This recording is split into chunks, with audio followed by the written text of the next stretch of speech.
সত্য জানবো, সত্য বলবো, সত্য দেখাবো। ওয়েলকাম আপনাদের ভালোবাসার চ্যানেলে। বন্ধুরা, মিডল ইস্ট থেকে গত 24 ঘন্টা বিশেষ বিশেষ কিছু আপডেট আসছে। এক তো ইরানকে কি আদৌ হারানো সম্ভব, এই প্রশ্নটা আমাকে অনেক কেউ করেছেন। আর এই প্রশ্নটা আমি আজকে এমনি এমনিও করছি না আপনাদেরকে। আমেরিকা, ইসরায়েল এই দুটো দেশ মিলে ইরানের ওপর একের পর এক হামলা করে গেছে। বোমা পড়েছে, মিসাইল পড়েছে, ড্রোন গেছে, ইরানের জেনারেল মরেছে, পারমাণবিক বিজ্ঞানী মরেছে, হিজবুল্লাহ নেতা মরেছে। কিন্তু ইরান কি মাটিতে পড়ে গেছে? একটুও না, বরং ইরান প্রতিটা আঘাতের পর আরও শক্ত হয়ে উঠেছে। এখন প্রশ্ন হলো কেন কেন ইরানকে শেষ করা যাচ্ছে না? এর পেছনে একটাই কারণ বন্ধুরা, ইরানের কাছে এমন কিছু হাতিয়ার আছে যেগুলো সে এখনও পুরোপুরি ব্যবহার করেনি। সে জানে যেদিন এই হাতিয়ারগুলো বের করবে সেদিন শুধু তার শত্রু না, তার বন্ধু বলে যারা দাবি করে তারাও ক্ষতিগ্রস্ত হবে। আর সেই ভয়টাই হলো ইরানের সবচেয়ে বড় শক্তি। এবার একটু চিন্তা করে দেখো, যে লোক বলছে যে আমি মরতে ভয় পাই না এবং আমি যদি মরি তাহলে তোমাকেও নিয়ে যাব, তাহলে তাকে কি থামানো যায়? যায় না। এটাই ইরানের পজিশন, এবং এই পজিশনটা বুঝতে পারলেই বুঝবে কেন আমেরিকা বারবার হুমকি দিয়েও শেষ পর্যন্ত পিছিয়ে আসছে। তো ইরানের কাছে ঠিক কী হাতিয়ার আছে আজকে আমি তোমাদেরকে সব খুলে বলছি এক এক করে। তো বন্ধুরা, প্রথমে হচ্ছে হরমুজ প্রণালী। আপনাদের এই নামটা বা আপনারা এই নামটা অনেকবার শুনেছ, কিন্তু আজকে একটু গভীরে যাই। হরমুজ প্রণালী হলো পারস্য উপসাগরের একটা সরু গলা। এই কতটা সরু বলতে পারেন? মাত্র 33 কিলোমিটার চওড়া, সবচেয়ে সংকীর্ণ জায়গা। আর এই 33 কিলোমিটারের মধ্যে দিয়ে প্রতিদিন কত বেরোল তেল যাচ্ছে জানো? প্রতিদিন প্রায় 2 কোটি বেরোল তেল। মানে পুরো দুনিয়ার সমুদ্রপথে যত তেল চলাচল হয় প্রায় 20% একলা এই হরমুজ প্রণালী দিয়ে যায়। এখন একটু ভেবে দেখো, যে সৌদি আরব, ইউই, কুয়েত, কাতার, বাহরাইন এই দেশগুলো তেল বেচে। এদের জীবন, এদের অর্থনীতি, এদের রাজতন্ত্র সব কিছু টিকে আছে এই তেল বেচার ওপর। আর সেই তেল পৌঁছায় কোন পথে? হরমুজি দিয়ে। এখন যদি সেই রাস্তা বন্ধ হয়ে যায় তাহলে তাহলে এই দেশগুলো মরে যাবে, শুধু রাজনৈতিকভাবে না, অর্থনৈতিকভাবেও। ইরান এটা জানে, এবং ইরান এই হরমুজের ওপর কার্যত নিয়ন্ত্রণ নিয়ে রেখেছে। মানে এখন ইরানের অনুমতি ছাড়া হরমুজ দিয়ে জাহাজ চলাচল করা মানে রিস্ক নেওয়া। আইআরজিসি নৌসেনা সেখানে টহল দিচ্ছে। যে জাহাজ বিনা অনুমতিতে যাওয়ার চেষ্টা করছে তাকে আটকানো হচ্ছে। এখন আমেরিকা এবং ইসরায়েল হামলা করেছিল ইরানের ওপর। ইরান কি করলো? পাল্টা হামলা করলো আরব দেশগুলোর ওপর। কেন? কারণ ইরান জানে আমেরিকা আর ইসরায়েলকে সরাসরি যতটা ব্যথা দেওয়া যায় তার চেয়ে বেশি ব্যথা দেওয়া যায় তাদের মিত্রদের মারলে। আরব দেশগুলো আমেরিকার জন্য তেল দেয়, ঘাঁটি দেয়, পয়সা দেয়। সেই আরব দেশগুলো যখন ব্যথা পেতে শুরু করলো তখন আমেরিকাকে একটু থামতে হলো, কারণ এই আরব দেশগুলোর স্বার্থ রক্ষা করাটাও আমেরিকার দায়িত্ব। তো বুঝলে তো, ইরান একটা দাবার চাল মেরেছে, আমাকে মারবে তো মারো, কিন্তু তোমার যে বন্ধু আছে বা তোমার যে বন্ধুরা আমার পাশে বসে আছে তাদেরও আমি মারবো। এটা হলো ইরানের প্রথম হাতিয়ার। কিন্তু এটা বা পুরনো কথা, এটা আমরা কম বেশি জানতাম। আজকে যে জিনিসটা নিয়ে আমি কথা বলতে চাই বা আপনাদেরকে বলতে চাই সেটা অনেক বেশি চমৎকার, অনেক বেশি ভয়ঙ্কর, এবং এটা নিয়ে বাংলায় খুব কম আলোচনা হয়েছে। বন্ধুরা, ইন্টারনেট কেবল ইরানের গোপন পারমাণবিক বোমা বলতে পারো। এখন তুমি আমার এই ভিডিওটা দেখছো, তোমার মোবাইল ইন্টারনেট চলছে। এই ইন্টারনেট কোথা থেকে আসছে বলতে পারবে? তুমি হয়তো বলবে জিও টাওয়ার থেকে, ওয়াইফাই থেকে। কিন্তু সেই টাওয়ারের পেছনে, সেই ওয়াইফাইয়ের পেছনে আসলে কি আছে? আছে কেবল, মোটা মোটা সাবমেরিন কেবল, সমুদ্রের তলা দিয়ে পাতা। একটা দেশ থেকে আরেকটা দেশে ইন্টারনেট পৌঁছায় এই কেবলের মাধ্যমে। মহাকাশ দিয়ে না, বাতাসে ভেসে না, সমুদ্রের তলা দিয়ে। এই কেবলগুলো হলো আধুনিক দুনিয়ার মেরুদণ্ড বলতে পারেন। এগুলো ছাড়া গ্লোবাল ইন্টারনেট বলে কিছু থাকে না। এখন ভাবো, হরমুজ প্রণালী দিয়ে শুধু তেল যায় না, সেই সমুদ্রের তলা দিয়ে পাতা আছে ইন্টারনেট কেবলও। কতগুলো? মিডিয়া রিপোর্ট অনুযায়ী কমপক্ষে 17টা ইন্টারনেট কেবল হরমুজ প্রণালীর ভেতর দিয়ে গেছে। এখন একটু থামো, 17টা কেবল, এবং এই কেবলগুলোর ওপর নির্ভর করে ইউএই, সৌদি আরব, কাতার, বাহরাইন, কুয়েত। এই দেশগুলোর কত শতাংশ ইন্টারনেট? তাসনিম নিউজ এজেন্সির রিপোর্ট বলছে যে 97%। মানে এই দেশগুলোতে যত ইন্টারনেট ব্যবহার হয় তার 97% আসে এই হরমুজের কেবল দিয়ে। আপনারা একটু ভাবুন, পুরো দুবাই শহর ইন্টারনেটে চলে। ইন্টারনেটে শেয়ার বাজার, bank, hotel, airport, shopping mall, crypto trading, real estate সব কিছু ইন্টারনেটে নির্ভর। সৌদি আরবের তেল কোম্পানি অ্যামারকোর পুরো অপারেশন ইন্টারনেটে চলে। কাতারের এলএনজি ব্যবসা ইন্টারনেটে চলে। এই দেশগুলো ডিজিটাল অর্থনীতিতে এতটাই নির্ভরশীল যে একটা দিন ইন্টারনেট না থাকলে পুরো সিস্টেম ভেঙে পড়বে। এবং ইরান ঠিক এটাই করতে পারে, কেবল কেটে দিলেই হলো। এখন প্রশ্ন হলো, ইরান কি এটা করতে পারে টেকনিক্যালি? এটা কি শুধু হুমকি নাকি সত্যি সম্ভব? এখানেই আসে সবচেয়ে ভয়ঙ্কর অংশটা। ইরানের আইআরজিসির সাথে সরাসরি যুক্ত তাসনিম নিউজ এজেন্সি। এটা মূলত আইআরজিসির মুখপাত্র বলতে পারেন। এই সংস্থা একটা ম্যাপ পাবলিশ করেছে। সেই ম্যাপে দেখানো হয়েছে হরমুজ প্রণালীতে ঠিক কোথায় কোথায় এই ইন্টারনেটের কেবলগুলো পাতা আছে, লোকেশন সহ, কেবলের নাম সহ। এটা মানে কি? এটা মানে ইরান বলছে, আমরা জানি কেবলগুলো কোথায় আছে, আমাদের সাবমেরিন সেই গভীরতা পর্যন্ত পৌঁছতে পারে, আমরা চাইলেই কেটে দিতে পারি। এটা একটা হুমকি, কিন্তু এই হুমকির সাথে প্রমাণও দেওয়া হয়েছে। ম্যাপ দেওয়া মানে হচ্ছে ইরান বলছে আমরা শুধু কথা বলছি না, আমরা জানি কোথায় আঘাত করতে হবে। দেখো বন্ধুরা, পৃথিবীতে অনেক দেশ হুমকি দেয়, কিন্তু হুমকির সাথে যখন ম্যাপ দেওয়া হয় তখন সেটা আর হুমকি থাকে না, সেটা হয়ে যায় ওয়ার্নিং। এবং এই ওয়ার্নিং যে দিচ্ছে সে আইআরজিসি, পৃথিবীর অন্যতম যুদ্ধবাজ বাহিনী। এখন একটু ভাবো, এই কেবল কেটে দিলে কি হবে? ইউএর ইন্টারনেট যাবে, দুবাইয়ের সব কিছু বন্ধ, সৌদি আরবে ইন্টারনেট যাবে, আমেরিকার অপারেশন ব্যাহত, কাতারে ইন্টারনেট যাবে, বাহারাইন, কুয়েত, সব এই দেশগুলো যত ডিজিটাল ব্যবসা আছে, ব্যাংকিং, শেয়ার বাজার, তেল বিক্রি, রিয়েল এস্টেট, সব এক ঝটকায় বন্ধ। একটা দিন ইন্টারনেট বন্ধ থাকলে এই দেশগুলোর কত কোটি ডলারের ক্ষতি হবে হিসাব করতে বসো না, শুধু বুঝে নাও এই ক্ষতিটা অকল্পনীয়।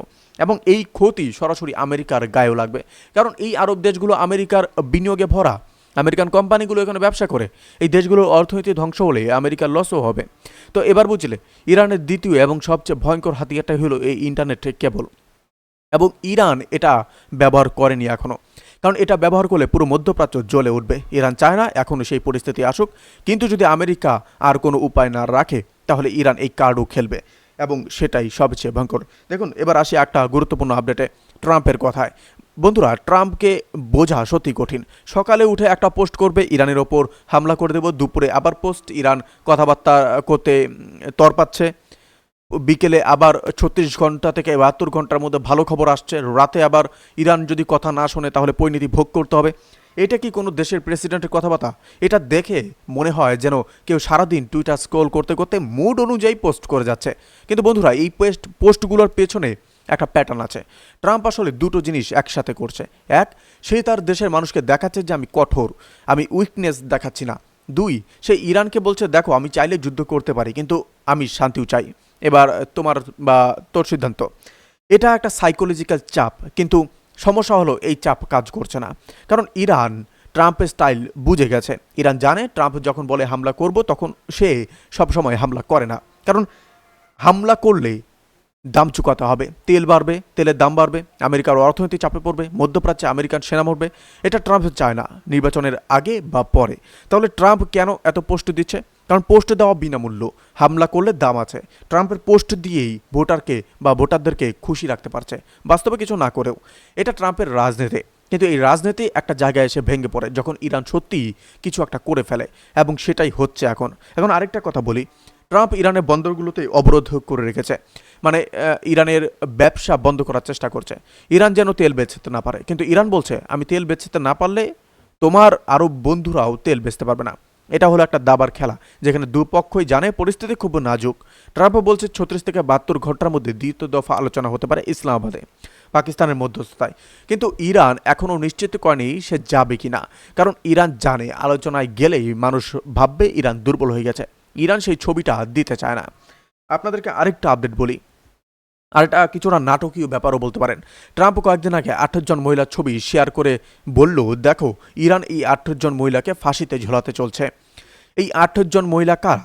এরা ইরানের বিভিন্ন বিক্ষোভে অংশ নিয়েছিল, আলাদা আলাদা দেশের মানুষ। কেউ প্রতিবাদীকারীদের চিকিৎসা করেছে, কেউ বিক্ষোভে অংশ নেতৃত্ব দিয়েছে। ইরান সরকার তাদের গ্রেপ্তার করেছে, তাদের বিরুদ্ধে মামলা চলছে। ট্রাম্প এই ছবি শেয়ার করে বলল ইসলামাবাদে আলোচনার আগে ইরান যদি এই 8 মহিলাকে মুক্তি দেয় তাহলে আমরা আলোচনায় বসবো। এখন ভাবো একটু, ট্রাম্প যে মানুষটার কথা বলছে, সেই ট্রাম্প যার সরকারের সময় এপস্টিন স্ক্যান্ডাল সামনে এসেছিল, যেখানে ছোট ছোট বলতে পারেন যে মেয়েদের নিয়ে যা হয়েছিল তা বলতে ঘৃণা করে, সেই ট্রাম্প এখন 8 ইরানি মহিলার বলতে পারেন যে তাদের হয়ে মাঠে নামলেন। এই পলিটিক্সটা একটু বুঝলে না? ট্রাম্প আসলে এই 8 মহিলার জন্য চিন্তিত না। ট্রাম্প চাইছে একটা ভিক্টোরি দেখাতে, ইসলামাবাদে আলোচনার আগে একটা ছোট্ট জয় পকেটে পড়তে, যাতে বলতে পারে দেখো আমরা বা আমার চাপেই ইরান পিছিয়ে উঠেছে। আর ইরান কি বললো জানো? ইরান বলল এটা পুরো মিথ্যে, আমরা কাউকে ফাঁসি দিচ্ছি না, তাদের বিরুদ্ধে মামলা আছে, তারা জেলে আছে, কিন্তু ফাঁসি হচ্ছে না। কিন্তু তারপর ট্রাম্প আবার পোস্ট করলো আমি এইমাত্র জানতে পারলাম 8 মহিলার মধ্যে 4 জনকে এখনোই ছেড়ে দেওয়া হবে, বাকি 4 জনকে 1 মাসের মধ্যে জেল দেওয়া হবে, 1 মাসের মধ্যে 1 মাসের জেল দেওয়া হবে। আমি ইরান সরকার এবং তাদের নেতাদের ধন্যবাদ জানাচ্ছি যে তারা আমেরিকার প্রেসিডেন্ট হিসাবে আমার অনুরোধকে সম্মান জানিয়েছে। মানে ট্রাম্প নিজেই হিরো হয়ে গেল। ইরান ফাঁসি দিচ্ছিল, ট্রাম্প বলল ইরান ফাঁসি বাতিল করলো, সব ট্রাম্পের কৃতিত্ব আর কি। এটা কি সত্যি? না বন্ধুরা, ইরান আগেই বলেছিল ফাঁসি হচ্ছে না, ট্রাম্প সেটাকে নিজের ভিক্টোরি হিসাবে সাজিয়ে নিল। এটা হলো ট্রাম্পের স্টাইল পলিটিক্স, যে কোনো ঘটনাকে নিজের গল্পে ঢুকিয়ে নিজেকে হিরো বানানো। কিন্তু এই পুরো ব্যাপারটা থেকে একটা জিনিস পরিষ্কার হয়ে যায়, ইরান এবং আমেরিকার মধ্যে পেছনের দরজায় যোগাযোগ চলছে। কারণ ট্রাম্প যদি সত্যিই জানতো না যে ওই 8 মহিলার কি হলো, তাহলে এত দ্রুত আপডেট পেলো কিভাবে? মানে কোথাও একটা চ্যানেল খোলা আছে, কথাবার্তা চলছে। আপনাদের আরেকটা আপডেট বলি, যেটা আমাদের একটু বেশি কাছের, কারণ এটা সরাসরি আমাদের দেশের সাথে যুক্ত, মানে ভারতের সাথে যুক্ত একটা জাহাজ যাচ্ছিল, যেটার নাম হচ্ছে লিবিরিয়ার পতাকা লাগানো, নাম হচ্ছে এপান্ডিস, এরকম একটা নাম। তো কোথায় যাচ্ছিল? গুজরাটের মুদ্রা পোর্টে, মানে ভারতে। এটা এই জাহাজটা হরমুজ প্রণালী পার হওয়ার চেষ্টা করছিল। তো আইআরজিসি নৌসেনা এই জাহাজটাকে আটকালো, গুলি করলো, জাহাজটাকে ইরানের বন্দরে নিয়ে গেল। ইরান বলল এই জাহাজের নেভিগেশন সিস্টেমে ছেঁড়া করা হয়েছে। সমুদ্রের যে নিরাপত্তার জন্য হুমকি, সেই হুমকি তৈরি হয়েছিল, তাই আমরা আটক করেছি। এখন এই কথা মানা বা না মানা আলাদা বিষয়, কিন্তু এই ঘটনাটা একটা কড়া বার্তা দিচ্ছে। ইরান এখন কাউকে ছাড় দিচ্ছে না, ভারতের জন্য না। এর আগে ইরান তার ঘনিষ্ঠ মিত্রদের জাহাজে যেতে দিচ্ছিল, রাশিয়া, চীন, এদের জাহাজ যাচ্ছিল। কিন্তু এখন পরিস্থিতি বদলে গেছে। দুদিন আগে একটা চীনের জাহাজকেও আটকানো হয়েছিল। হ্যাঁ, চীনের, ইরানের সবচেয়ে বড় ব্যবসায়িক অংশীদার, তাকেও। ইরান বলছে হরমুজ আমার, এখান দিয়ে যেতে হলে আমাকে জিজ্ঞেস করতে হবে, আমার অনুমতি নিতে হবে, অনুমতি ছাড়া যাওয়ার চেষ্টা করলে ফলাফল ভুগতে হবে। এটা একটা বলতে পারেন যে অভূতপূর্ব সিচুয়েশন। পৃথিবীর সবচেয়ে গুরুত্বপূর্ণ সামুদ্রিক পথের ওপর একটা দেশ এভাবে নিয়ন্ত্রণ নিয়েছে। এটা আধুনিক ইতিহাসে প্রায় দেখা যায়নি, এবং এই নিয়ন্ত্রণের প্রভাব শুধু মধ্যপ্রাচ্যে না, ভারতেও পড়ছে। আমাদের দেশে যে তেল আসে, যে পণ্য আসে, সেই পথও এই ইরানের হাতে। এটা আমাদের জন্য চিন্তার। একটু বড় ছবিটা দেখো। আমেরিকা এবং ইসরায়েল ইরানকে শেষ করতে ছিল, হামলা করেছে, অবরোধ করেছে, কিন্তু ইরান শেষ হয়নি। বরং ইরান হরমুজ নিজের দখলে নিয়েছে, ইন্টারনেট কেবল কাটার হুমকি দিয়েছে, জাহাজ আটকাচ্ছে, পাল্টা হামলা করছে। কিন্তু এই গোটা যুদ্ধে শুধু ইরান ক্ষতিগ্রস্ত হয়নি, আরব দেশগুলোরও লাখো কোটি টাকার ক্ষতি হয়েছে। তেলের রাস্তা বন্ধ থাকলে তারাও তেল বেচতে পারছে না, হরমুজ অস্থির থাকলে তাদের ব্যবসা থমকে যাচ্ছে, ইন্টারনেট কেবল কাটলে তাদের সব ডিজিটাল ব্যবস্থা বা ব্যবসা ধ্বংস হবে। মানে ইরান বলছে তোমরা ভেবেছিলে শুধু আমি ধ্বংস হব, কিন্তু আমি যদি ডুবি তাহলে এই পুরো এলাকাকে নিয়ে ডুবাবো। এই হলো সেই, বলতে পারেন যে মরো আর মারো, হয় মরো নয় মারো, বলতে এই একটা সিচুয়েশন। এবং এটা সবচেয়ে বিপজ্জনক। একটা দেশ যখন জানে সে হারতে পারে, তখন সে এমন পদক্ষেপ নেয় যেটা জিতলে কেউ নেয় না। ইরান সেই পদক্ষেপের দিকে এগিয়ে যাচ্ছে। তাসনিম নিউজ এজেন্সি ম্যাপ দিয়ে দিয়েছে, এটা শুধু হুমকি না, এটা বলতে পারেন যে কাউন্টডাউন শুরু করে দিয়েছে। যে ইরান বলছে আমি জানি কোথায় আঘাত করতে হবে। তো এই বন্ধুরা আপডেট কিছু ছিল, কিরকম লেগেছে অবশ্যই আপনারা জানাবেন, এবং কোন আপডেটটি সবচেয়ে বেশি ইন্টারেস্টিং লেগেছে অবশ্যই কমেন্টে জানাবেন। ভালো থাকবেন, সুস্থ থাকবেন, ধন্যবাদ। আপনারা কোথা থেকে দেখছেন এই নিউজটিকে অবশ্যই আমাদেরকে জানাবেন কমেন্টে।